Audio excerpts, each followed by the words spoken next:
when the wind doesn't blow, how eerie it feels around here. You know, it's just sort of a constant companion, and we've learned to live with it, and what's better, we've learned to use it to benefit society.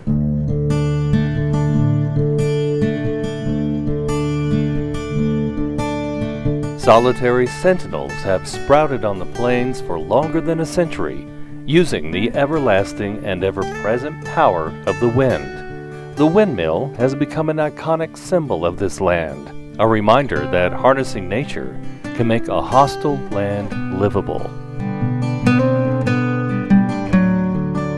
So permanent settlement was really made possible in this area because of the underground water table that they didn't really know existed until they tapped into it, but then how do you get that water up? Now, of course, it's a different world with different needs and different windmills to harness the same wind. So the wind that we've brought onto our system in the last few years has been an economic purchase. It's actually cheaper than some of the older natural gas plants that we have per megawatt hour. So we kind of just look at the numbers.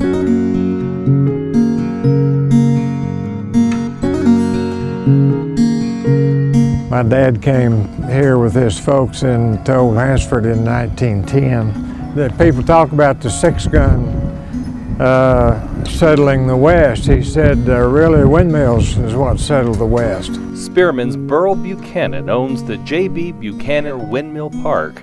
The windmill collection began with his father. And he said, you know, somebody needs to preserve that. That's the heritage for our country. The park receives visitors from across the world. It's pretty fascinating. It's amazing how many people do come through this town this size that's kind of out of the way, not on the way to anywhere, that'll stop and look at them and go through it.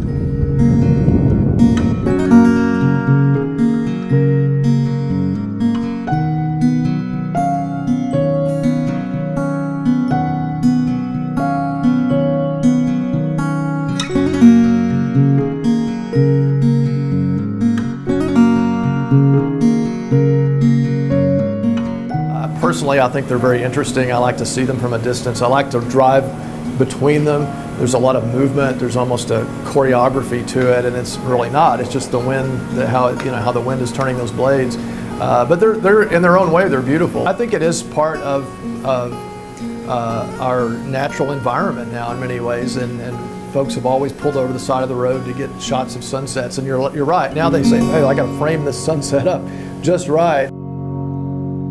Celebrating the Panhandle Spirit, Larry Lemmons, ABC 7 News.